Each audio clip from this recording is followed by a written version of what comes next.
about the qualifications for an Oklahoma Supreme Court justice. Now, federally, to be a federal Supreme Court justice, you do not have to be an attorney. So, could you explain to us what the definition of qualification for Oklahoma? You do have to be an attorney, but and there's an age requirement, and I don't know it off the top of my head. But yes, you do have to be a member of the Oklahoma Bar Association. And then, why the House Joint Resolution rather than just a bill?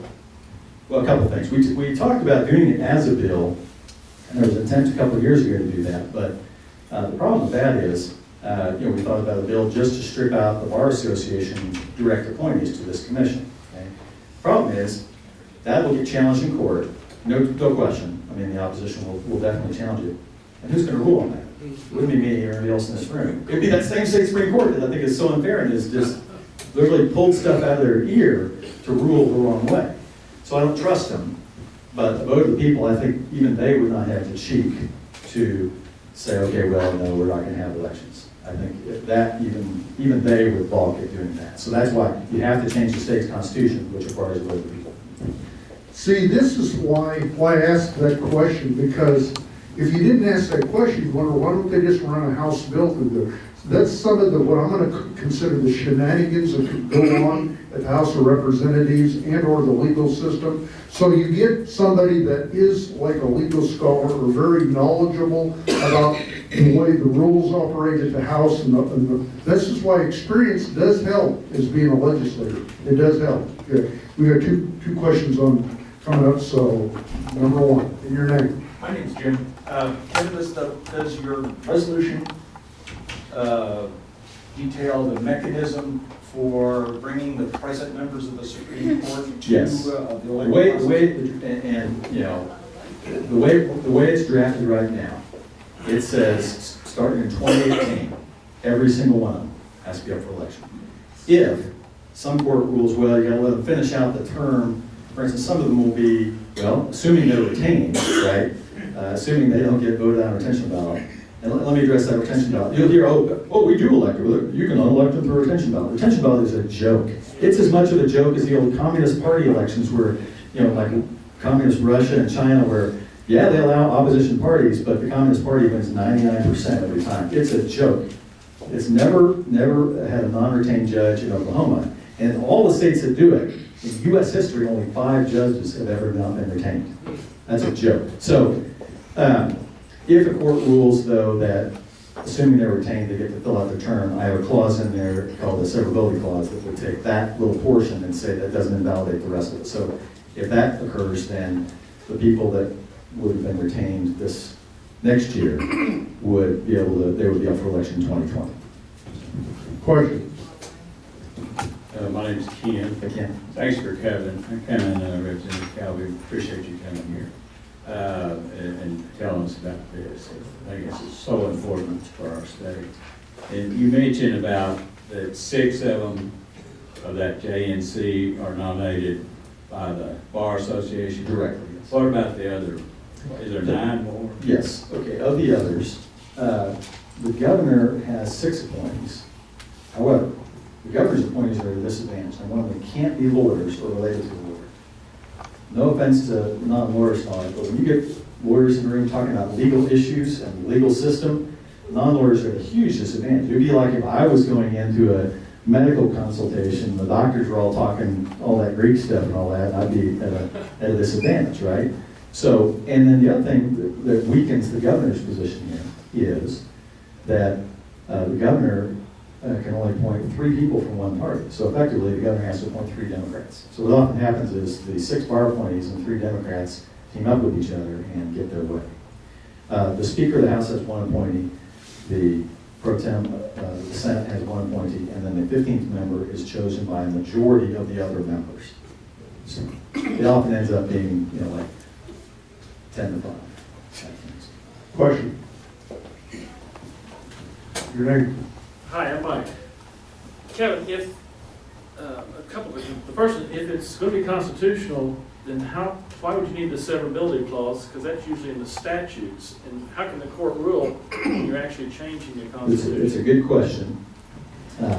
They have stricken, as you know very well, you were playing in one such case. So let's do this, okay? A very technical question. explain that to the rest Okay, of sure. us, okay? Okay, so Mike's question is basically, hey, we're changing the state constitution, and so why would we, doesn't that suffice to prevent the court from ruling that these people can't serve out their terms? The answer is, it ought to, but I'm not leaving anything to chance. So that's why we have this provision in there that says that if a court, let's say a federal court, were to rule, okay, you have a federal, a Fifth and 14th Amendment due process right to serve out your term, then this provision I put in the bill, severability clause, would say, okay, that's fine. Those people will be up for election in 2020. The rest of them are going to be up in 2018. It doesn't invalidate the whole provision. Plus, our state Supreme Court has taken it upon itself to prevent certain questions from even reaching the ballot. The personal question you were involved with, for one. And then there was another pro-life law in 1992 that they prevented from reaching the ballot. And then more recently than that one, there was a property rights bill that they said violated the state's single subject rule because it talked about both eminent domain and takings. It's the same thing, but they said, well, that's two different things, and it's two different subjects, and you can't put it on the ballot. So because of that, we are trying to anticipate anything the court could say and forestall that in the language of the bill. And a follow-up, I've actually contacted my legislator, asked him to sign on, and he came back with an interesting answer, and I haven't followed up with him because there's no need based on the answer, but he indicated that he felt like that there were other ways that this needed to be addressed, yes. And one of those ways would be age limits. I have no idea, why a wage limit could even be held to be constitutional. That seems like that's just a delaying tactic from an attorney that doesn't want to support it. Well, first of all, I'm going to name names in some cases. Your legislator is vehemently opposed to this because he's a lawyer and he's tied with trial lawyers. That's Chris Cannon. I'll name names. I don't care if he's mad about it. To that question, though, actually, 32 states do have a mandatory retirement age for their state Supreme Court, and it's been upheld. You could address it there, but here's the problem. If you just address things like term limits or age limits and things like that without also taking care of who's going to succeed them, are you not possibly even worse off than you were? Let's say you get rid of the 9 people up there now, and they're replaced with younger people who are equally liberal. You're worse off. Okay, so the selection process, how they're chosen, is the key. The way that this bill works, it actually makes rather moot, I think, the issue of term limits or age. I'm very much open to bills dealing with mandatory retirement age, term limits, things like that. But the way this bill is as drafted, it kind of makes that moot because they'll all be up for election. So it would you would enable that. I'm going to say, and Jess, we've got a couple of questions here on the queue, but I'm going to say, this is going to sound like a little bit of a joke, but I actually think that it's a joke. If you're going to do an age limit, the age limit, the minimum is you have to be 85 years old. Minimum, okay? There's a reason behind that, is because most likely you're not going to live that much longer, and that sets up a better judiciary for us to make a question. So think about that when we're arguing the points at the House of Representatives. Thank you. Representative Calvey, good to see you. Glad you're here. I have a question or two. First of all, and I'm one of the plaintiffs with the case. It was filed under the state constitution, Article 2, Section 5, which the language seems to be very clear to me, and I've got copies of it for anybody who might want one. But my question about electing the judges. During campaigns, would it be appropriate then to ask the judges their positions on all of the hot and button issues and expect them to give honest answers so that you will be voting on whether or not they would perhaps vote your way? And the next question is concerning the financial aspects of campaigns. Do you see that having any impact on which judges would win, the amount of money that they could engender through their campaigns? First question about the language in the Article 2, Section 5, which was the issue, and then whether or not you would ask candidates their positions on issues that might come before them And then about the campaign funding for campaigns. Let me take those in reverse order. The first one, 21 states elect their judges, and they are less corrupt than we are, less partial and more competent than we are. So obviously, the experience, not just conjecture, not just guessing, but the actual experience suggests that it would end up with a fairer system than what we have, and that money is not, certainly in other elections, it's not the sole deciding factor. Can money impact it? Sure, but can it impact current people getting elected? Don't you think that, well, let me finish responding to your questions. Don't you think that, people who influence who the Bar Association puts on this commission are using their money and influence to do that? Of course they are. This just makes it more transparent. If people are giving big contributions, and you say, and they report it, okay, you can say, look, this guy's, his opponent or third parties could say, look, he's being unduly influenced by this person. The cure for bad speech is more free speech. It's not, let's put restrictive things on. So the answer to that is, Winston Churchill is credited with saying this, and I think whether or not he actually said it, my favorite Winston Churchill quote, by the way, is, be careful of things you read on the internet. Winston Churchill. Think about that for a second. Anyway, but this quote from Churchill is, democracy is the worst form of government, except for everything else that's ever been tried. Okay, so elections, are they perfect? No. No system devised by man is perfect. We live in a fallen world, we are fallen people, and but for the grace of God, we really can't do anything right. However, elections have the benefit of providing accountability to the people and transparency. It's not perfect, but it's far better than this star chamber, behind closed doors, non-transparent system we have now. So that's the question. It's not whether elections are perfect. They're not, but they're better than what we got now. The second question you asked is, would you be able to ask candidates about what they say? Under current Supreme Court, or I should say judicial election rules, that seems somewhat circumscribed. Those judicial election rules are unconstitutional as all get out. It's already been challenged at the U.S. Supreme Court, Minnesota versus White, years ago, that not allowing people to questions asked of them in their campaign and stuff like that is a flat-out violation of the U.S. First Amendment. So I think what you ought not do is a judicial candidate ought not say on a pending case, yeah, if I get up to the court, I'm going to rule this way or that way. That, I think, would be arguably inappropriate. But to say kind of generally what they believe, no, I don't think it violates any problems or anything like that. I mean, do people deserve to know if they think that, does the state constitution say anything about abortion? Because the answer is no, it clearly doesn't. Wouldn't that be something that one would want to know from one's government officials? I believe, I'm going to quote two great lawyers. One of them said that we have a government of the people, by the people, and for the people. That was Abraham Lincoln. What we have now is a government of the lawyers, by the lawyers, and for the lawyers. Because our state Supreme Court can, at their whim, without even giving a reason, strike down anything your elected officials do. Anything the governor does, anything the legislature does. That's just wrong. So the answer to that second question would be, yeah, ask away. I think that it's fairly limited circumstances in which a judicial candidate ought not answer. And that would be where there's an actual pending case and where it might, without hearing all the evidence and things like that, give some evidence of prior bias on it.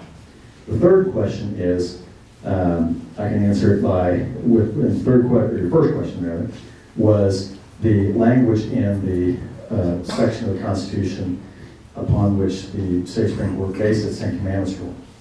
That section of the Constitution is in several other states' constitutions. It's called the Blaine Amendment.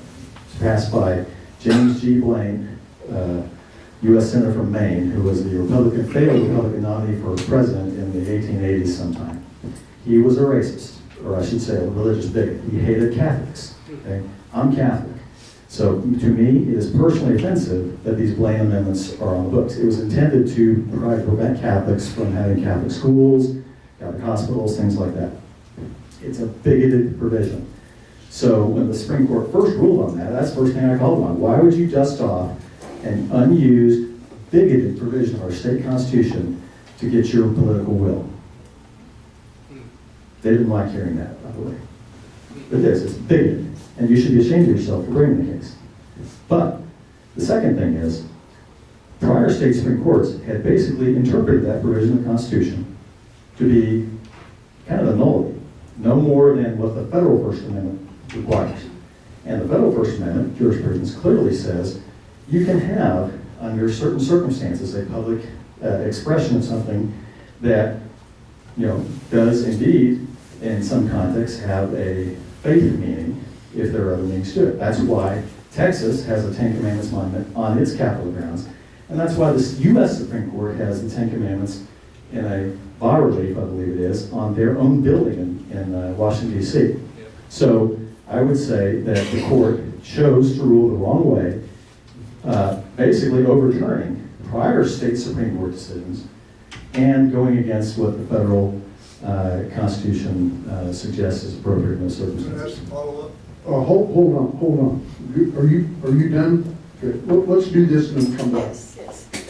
I'm Ladonna Sheets, Hi. and I represent 22 other ladies as a group, and we would like to support your resolution. Thank you. And so nice to meet you. Yes, good to see you. Sorry we couldn't connect by phone. We have, yes. Yes. And I was wondering, we would like to be able to differentiate these judges and their decisions, and how do we find out what their record is? That's a good question, because we get, I think all elected officials probably get asked every election cycle when district court judges are, well, how do we know who to vote for and all? And certainly as a lawyer, I get asked a lot. And my answer is, a lot of times, I don't know all of them. Even, like I practice, in several counties, but mostly Oklahoma County. I don't do criminal offense law here in Oklahoma County. So of the 14 or 15 district judges, about half of them that I might know them. There's a few that I don't know at all, never met, because I never practiced in front of them. And civil docket judges, I know all of them very well. And I know some of the criminal docket judges just from having seen them around and things like that. So at the district court level, I agree, it is hard. But think about this, at the level we're talking about, particularly the state Supreme Court, they are dealing with high profile enough issues. There are going to be people providing that input for and against based on their issues very strongly. Because if you can impact, the state Supreme Court impacts all the lower courts, right? American courts operate on the principle of what's called stare decisis, which means the decision stands. That a higher court rules that way, the courts under it are supposed to follow suit and rule that way on other cases. So therefore, the state Supreme Court is like the whole enchilada. And now in Oklahoma, it's divided. Criminal cases, the highest court is the Court of Criminal Appeals. So on criminal cases, that's important there as well. But the one that's been the most controversial, clearly, is the state Supreme Court. There will be input. I'm sure this gentleman will tell us why the state Supreme Court is the greatest thing since sliced bread. Other groups will point out problems with it, and that's the way it should be. Let's have more, let's get it, let's get on. This is the public arena. Let's talk about what these things are. And then let's start asking candidates, what is their judicial philosophy? Do you believe that you should, the Constitution is a living thing and you should make it up as you go along? Or do you think that you should stick with what the text of the Constitution actually says? What do you think you should do? I mean, these are fair questions to ask about judicial philosophy. And, look, it doesn't say anything about gun control. It doesn't say anything about it. Does the state Constitution say that? So those kind of questions at that level, I think, would come out far more than they do now at the district court level, where that person's decision only affects that one case. It's not binding on anybody else. It can be appealed, overturned, and that's why there's a relative dearth of information about district court judges, trial judges. The higher up you go, the more and more information there'll be available. Also, appellate court judges, their decisions often, usually, not always, but usually get printed and published, whereas district court cases don't. So I think that's a big distinction. Question? And again, I saw in what you wrote that what you're saying is it'll be nonpartisan. Yes. I believe that we should work toward partisan for judges, because at least you know that much about them. It's a fair question, and I considered it. Texas, for instance, has partisan elections for its state Supreme Court and I think other appellate courts. So I considered that. Part of what I considered was, there's a lot of talk about, whether, nonpartisan, or I think it's probably easier for this to get passed. So, but I'm not, I very much appreciate the desire to have more information there, and having partisan elections would be one way to do that. But I did consider it and decided it's probably discretion, the better part of valor, better do it nonpartisan. So. Question? Morning. My name's Mike, and I'm not real sure. I have limited knowledge on these things. I worked all my life, so I didn't have time to study a lot of this stuff. But I want to know pertaining to ratification, does that apply only to federal government, or does it apply to state government also? And do each of these appointees through the various departments throughout our government, don't they have a committee that hires them, which takes away their accountability, especially if they're popular with those various committees? And the governor has very little power to actually fire people that are heads of all of the committees we have in the state. Some of them are doing the will of the people and some of them aren't. I don't know if this is all relative, but it seems to me that ratification, whether it's at the federal level or the state level, would be a way for we the people to take that power if we make enough noise. In other words, are you suggesting that the state the people be able to elect or somehow ratify people appointed to boards and commissions? Absolutely, or give the power to the governor for she's accountable to us. Yeah, I don't disagree at all. I would say, and your analysis is correct. Of all the 50 states, our governor is probably the weakest compared to the other ones because she does not have the direct appointment authority over very few of the state departments. Now, she can appoint the members of those commissions, but it's staggered. So really it takes, like right now, maybe Governor Fallon has maybe appointed the majority of the people on various boards and commissions just now, halfway through their second term. So, in fact, probably not even yet. Maybe next year she will have done so. And that does raise another interesting question. Recently, U.S. Supreme Court ruled in a case in North Carolina, that boards and commissions that are dominated by people in the profession they're overseeing can run afoul of antitrust laws. And I would suggest that the system we have for appointing judges, it could be. Now, I don't think it probably, number one, courts will exempt themselves, right? The Supreme Court's not going to rule that the current system in Oklahoma is, somehow violating antitrust laws. But it's an interesting concept. So I don't disagree with you. It's kind of off the topic of what we do with the judiciary, but I wouldn't necessarily disagree. Just for a clarification, I believe most commissions and board positions appointed by the governor are 6-year terms, just so the clarification. They're not 4 years, so you're going to get there. Hold on. The question. Jim again, I would like to follow up on some of your comments about my question. You made a comment that I should be ashamed of myself for using a blame amendment. Well, the Article 2, Section 5 is not a blame amendment. It has to do with use of tax dollars and use of government property, state property. The blame amendment, the only place that comes anywhere close to looking like a blame amendment is in Article 1, which deals with public schools. It says the schools cannot take a position on religious doctrine. So when you say I should be ashamed for using the blame amendment, I did not use a blame amendment or anything related to it.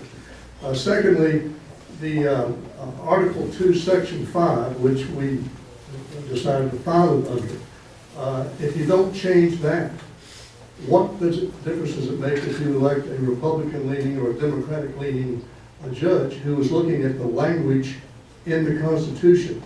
Is there any effort going to be made to change the language, to amend the language in Article 2, Section 5? Is Article 2, Section 5 the one about access to the courts? Well, this is, and again, I hope each of you takes a copy of this to see the language. This is the language. No public money or property shall ever be appropriated, applied, donated, or used directly or indirectly for the use, benefit, or support of any sect, church, denomination, or system of religion, or for the use, benefit, or support of any priest, preacher, minister, or other religious teacher or dignitary or secretary, a sectarian institution as such. The language is not an amendment. When it was put in as a firm reason, tax dollars or state property for religious activities. That's what we filed it on. Yeah, you should still be ashamed for that. And the reason is it's very much like a Blaine amendment. I'll tell you why. That provision you just cited, think about it.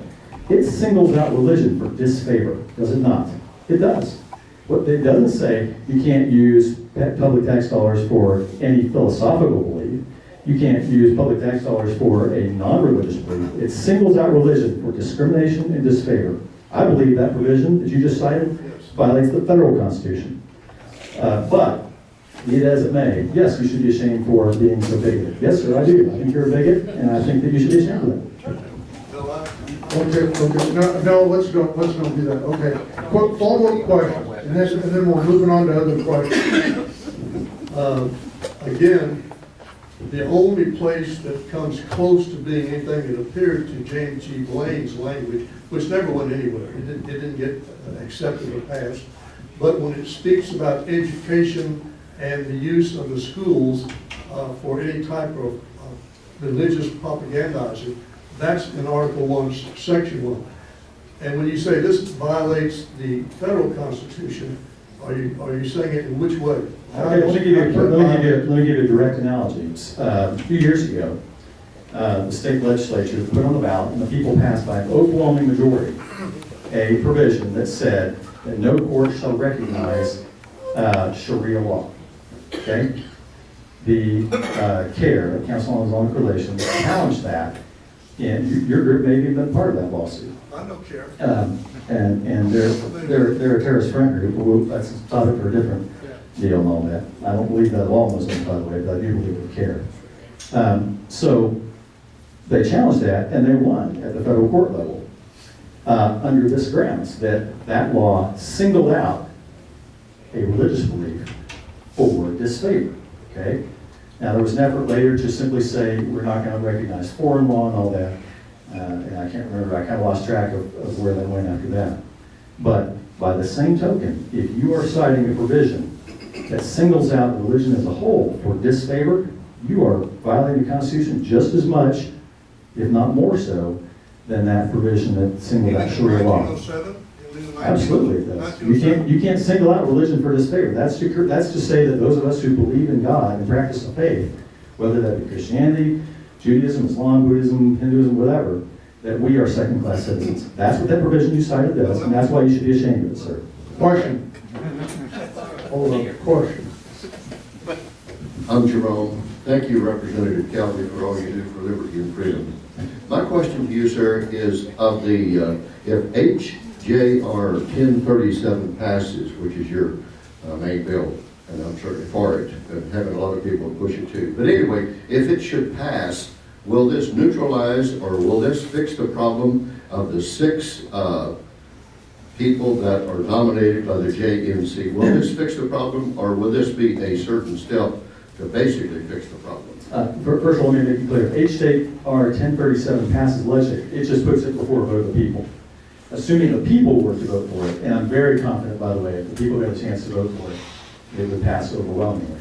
Then the answer is yes, it would solve the problem. It explicitly also says that the Judicial Nominating Commission is abolished. Flat out. Yeah, and even if it did, if you're electing people, that supplants the current system. So the answer is yes, it would cure the problem. Question. Two. One is simple, I think. Does the Constitution prescribe the number of judges that we have in the states of No, it doesn't actually. That's an interesting. That is an interesting topic that has come up. Yes, it does not. You could theoretically change, and it appears to me by statute, the number of justices on the state Supreme Court. So a follow-up on that. So then the legislature, if this is adopted, could authorize 15 judges, and we could get rid of those other 6, even if they retained. Okay. Yes. My other question is with regard to the mechanics of a nonpartisan election, because in general elections in November, there is no provision for a runoff. So will this election initially be done as a primary election with the 2 highest vote getters going to a runoff? Yeah, it would work the same way as district court judge elections now. which are nonpartisan. I'm sorry, I don't And remember. yeah, the way it works is that the two highest vote getters in the primary, then I believe do go to the general. If one doesn't get 51 or 50 plus one. I'm not so sure, I have to go back and check, but I'm not so sure. if- But it is in the primary. Pardon me? But it does work in the primary. Yes, Okay. yes. yeah. Question. Hi, my name's Eric. What's the timeline? If this passes, the bill passes, what is the timeline as far as the vote? And then The you vote. mentioned 2018, 2020. Okay, sure. Okay, so if this bill passes the legislature, by the way, joint resolutions don't require the signature of the governor. I can tell you the governor is for it, but it doesn't require the governor's signature. So if both houses of the legislature pass, it gets on the ballot. That would be this coming November 2016. If it passes a vote of people there, it takes effect immediately, but it says the first election would be, because we don't want to have like an immediate, 10 days from now we're in an election, or you want to do it the next general election, which would be the general election in 2018, so November 2018. The 2020 thing I brought up is, okay, some of the people presumably will get retained. Maybe not the Supreme Court, the 3 justices I believe up for retention ballot, maybe all 3 of them will be non-retained, deserve it as far as I'm saying, this November. But let's say either one of them did, or one of the other appellate courts, Court of Criminal Appeals. In fact, if Judge Lumpkin is up, he's a good one, so maybe others on the Court of Criminal Appeals. My problem's not with them, okay? Court of Civil Appeals, there was one real bad one, but I think she may have left. The rest of them, a couple of them are really good, a few of them, I just don't have enough opinion on. Regardless, let's say some of them get retained, and therefore their term would go to 2020. The bill says, it says they're all going to be up for election in 2018, but if somehow it's ruled that they have a right to serve out their term until 2020, then they can do so, and it wouldn't invalidate the rest of the bill. Does that make sense? Yes. Okay. Question. A two-part question. One is, do all these judges have to swear an oath when they become judges? They do now. Okay. Well, the other part of it is, if they swear an oath and they violate that oath, what is the remedy for that? Basically none. I mean, you can impeach, but impeachment requires a 2/3 vote of the Senate. It's an impossibly high burden to do. So the answer is there's no effective remedy for that. They're basically a law unto themselves, and that's why they feel they can make these rulings with impunity. And we, the people, make a law that would have a rapid impeachment for violation of that oath of office. That would also require a vote of people. I consider it, I really hadn't thought along those lines. My suggestion is that the electoral process typically works, okay? It may take a while, and it doesn't work every time, right? If it did, we'd have Commissioner Reynolds over here, but that's a different story. So it's not perfect, but like Churchill said, it works better than anything else we've tried. So to me, if a judge, what doesn't work clearly is retention ballot. And why? Think about this. I mean, it shouldn't be hard to figure out why a retention ballot is a joke. Who has the incentive to mount a campaign against somebody to non-retain them when they don't know who they're going to get replaced by? Nobody. So that's why the retention ballot is a joke. Quite frankly, the people who put it in place knew it would basically never be implemented. It's a whitewash, a joke, a sham. So, but contested elections, again, I think they do work. I'm going to cite another lawyer. Now I'm going to have to paraphrase slightly, and I apologize just because I don't have the quote right in front of me. But if we regard the judiciary as independent, then they will be independent to themselves, and they will end up being accountable to no one, and will become a despotic branch of government. Who do you think said that? Thomas Jefferson. Thomas Jefferson did not believe that the judiciary should be independent. He believed that they should be accountable to the people. He was very much in favor of having, elections or some sort of accountability measure toward the people. Whether elections or the other alternative, by the way, that I think would be acceptable would be the kind of like, let's call it the U.S. Constitution model, where say the governor would nominate and the Senate or legislature as a whole would confirm. Either one of those is an acceptable alternative to me. I think elections are more popular, and that's why I'm pushing for that one. But either one of those would be way better than what we got now. Question. I'm in Randy Grau's district. Randy is very hostile toward what you're proposing. Right, he's a lawyer as well. He declares that he is going to work for genuine, real reform, but he has no idea what that is. My question is there another plan or proposal that is being submitted, or is it either the status quo or the proposal that you're offering? I believe there is, there may be, I may even offer a second bill to have, like, the governor appoints and senator legislature confirms. Like I said, either of those is a possibility, but let me be very clear about where Representative Grau and to a lesser extent Representative Canby, they're just trying to confuse the issue. They're saying, yeah, there's some problem, it's just a delay tactic. So, we need to, you know, and the other thing is, let's say we do want to actually, we would prefer to go to a system where, like the governor appoints and you know, you start off with the other one strategically. And don't get me wrong, I'm not doing this for strategic reasons. I think elections would be an awesome way to deal with it. But even if you want the other one first, you would start with elections and hope that those who really don't want to see that would compromise and go to a gubernatorial appointment system. So strategically, there are reasons why that would be the case too. People who are against elections, basically what they're telling you, Representative Grau telling you that no, I'm against this deal and I don't want that, he's telling you that you're too stupid to vote on this. That's what he's telling you. Seriously, because this doesn't change the system itself, it just allows the people to vote on it. So if representatives are telling you, no, I'm against this deal, they're telling you, they're basically, you know, telling you you're too dumb to vote on this. And let me do a follow-up on your answer. He's also saying that 27 other states are too stupid. 21. 21 other states are too ignorant, and they voted wrong on how they changed their systems or how they're. Right, and we're too, and that our current system for electing district judges is wrong too. Maybe Representative Grau would like to appoint them himself. Look at Representative Grau's profile on the House website, unless he's changed it within the last several days. Talks about all the awards he got from the Bar Association when he was still in college. He's more with the bar than he is the conservative movement or anything like that. That's his passion in life, is the Bar Association. So he'll be against it. He needs to hear from a lot of people, as does Representative Canby, as how do you live in Yukon? Representative J.P. Jordan, he's a nice guy. He's just a young lawyer. He's afraid of the Bar Association. But those three guys in particular need to hear from a lot of people. Lots. In fact, J.P. Jordan will be coming to High Noon Club on, I believe it's January 4th, to discuss the blame. Okay, so right, which I'm in favor of repealing the thing he's working on. That's fine. It won't solve the problem. What he wants to do is say, well, the provision that the Supreme Court cited in striking down the Ten Commandments, that's what we want to get rid of. But if the Supreme Court doesn't like it, they'll just find some other reason to ban the Ten Commandments, number one. Number two, it doesn't address any of these other issues, right? The life stuff, doesn't address their misuse of federal law on potentially on gun rights or property rights, doesn't address any of those other things. So the solution he has, I'm for doing what he wants to do, but it's not a solution. It will only address a small part of the problem. Question. My name's Paul.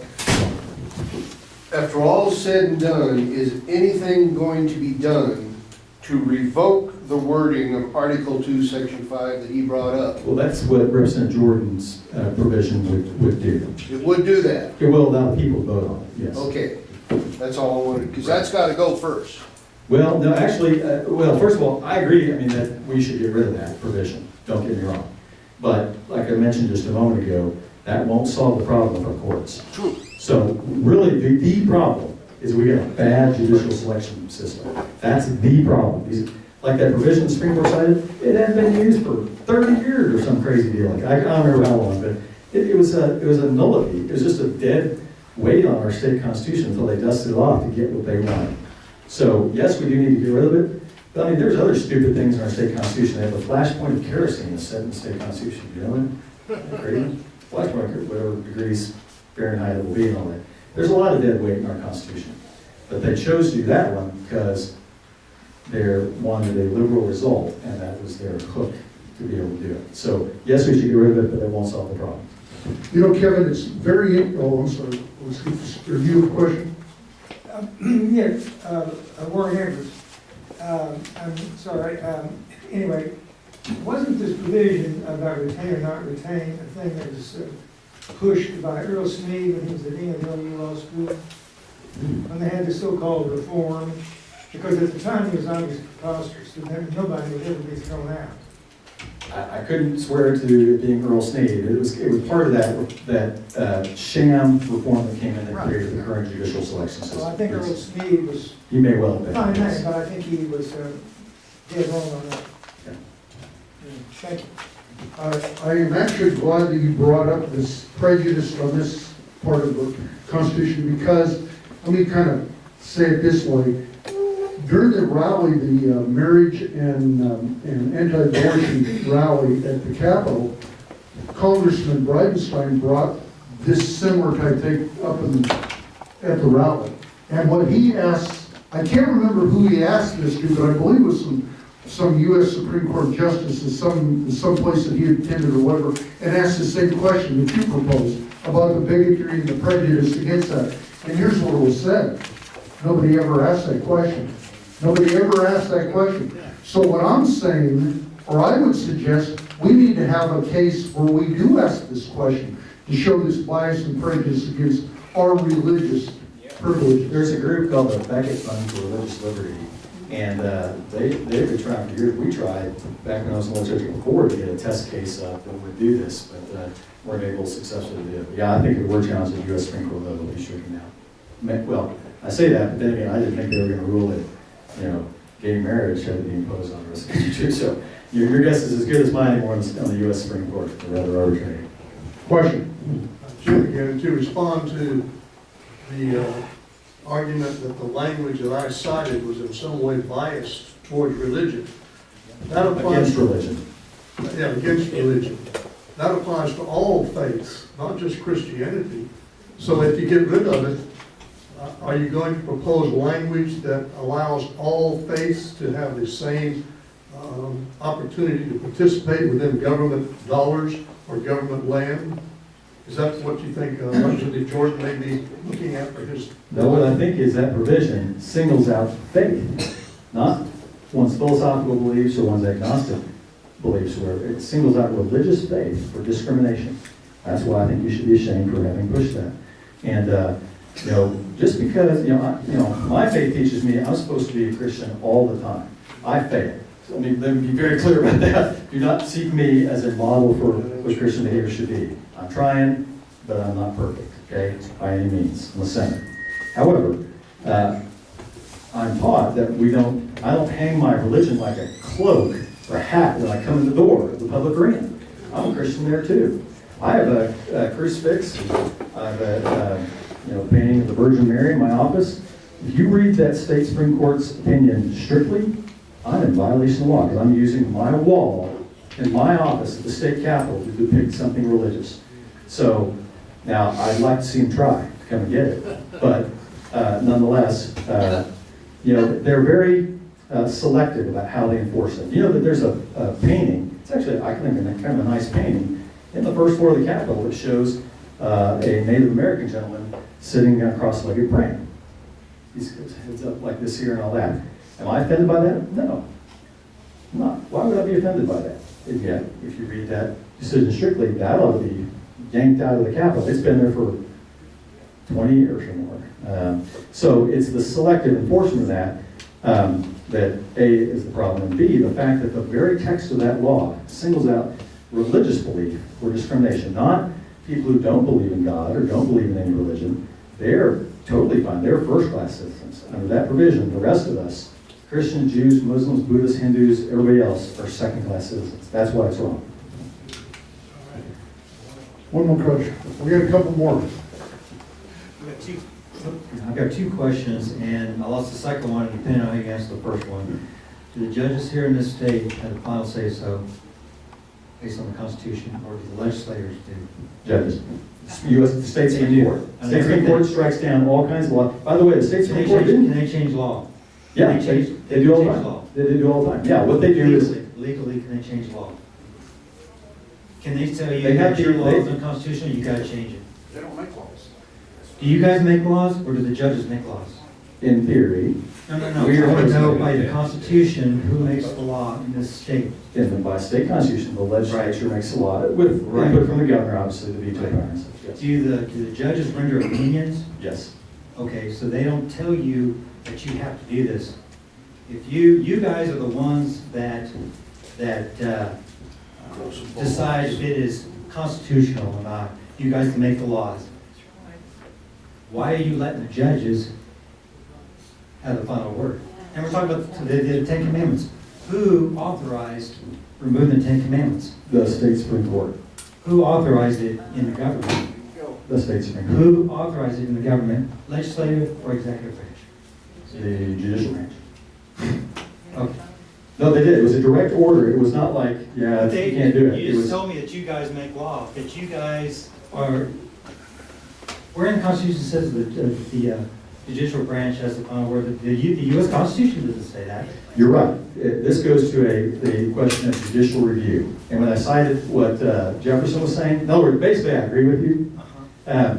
I used to, almost every lawyer does. You're taught, you're ingrained in it from law school, judicial review, judicial review. The judiciary has the authority to rule on the constitutionality of enactments by the legislature. That principle was set forth first in the U.S. Constitution by the U.S. Supreme Court in 1803, Marbury versus Madison. I may be getting the date wrong. It was a very early U.S. Supreme Court case. I no longer think that that's right. I don't think that and Jefferson did not, very clearly. That one quote I had from Jefferson, that's one of many, where he was criticizing the very notion of judicial review. I don't think we ought to let the judicial branch strike down laws of the legislature. I just don't. However, that has been if you're going to change that system, I mean, I guess, sort of armed insurrection, the way to do it is going to be through a ballot box. And that's why I'm proposing what I'm proposing. And I, by the way, just for the record, I'm not for armed insurrection. I actually like that question because you're chasing the rabbit. And what I would say, and I'll just propose it to you, you can answer it or don't answer, it really doesn't matter, but I would propose if 9 justices ruled on that, which they ruled on that 10 commandments, who's going to actually enforce that ruling? That brings up a better question, okay? Now, if I'm governor, say we're not taking it down. So what are they going to do, arrest the governor? I mean, they don't have the power to arrest anybody. So what are they actually going to do? We've got a stalemate here again, right? Yeah, that's like there's a famous or infamous, depending on one's viewpoint, I suppose, decision by the U.S. Supreme Court, also fairly early on, also by Justice John Marshall, like Marbury versus Madison, but later than that. And it was Worcester versus United States, Worcester versus Georgia, thank you, okay, in which they ruled that the president, the U.S. could not remove I can't remember if it was the Choctaws or the Chickasaws from Georgia, or maybe it was the state of Georgia wanting to remove them because there had been a treaty. And by the way, I mean, in this case, I think, I have not, in an exhaustive study, that I think the Indians were probably legally on the right side of this thing, from what I understand. However, Andrew Jackson did not agree with that.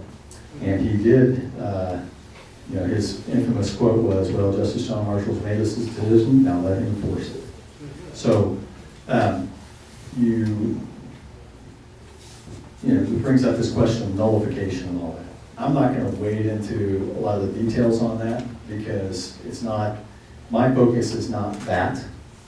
But I will say this, I have spoken with, for instance, Pastor Blair and some others that are, Russell Fisher, who are interested in this issue, or this strategy. What I can tell you for sure is, if you were wanting to push back against the federal government on some of these things, if we don't change our state courts first, we will not get the first base. They'll strike it down long before the federal courts get to it, and you'll be preempted from even getting to your challenge. So if you think that's a good strategy, and I'm not telling you it's not or that it is, it's not my focus, okay? But if you think that's a good strategy, if you're for that, you'll be 100%. In fact, really, you'll go nowhere without first changing the state courts. And so I would suggest that that's very important from that standpoint, as well as many others. This is not its impetus is not an effort of nullification, but I know those folks who are for nullification are for what I'm trying to do. Question?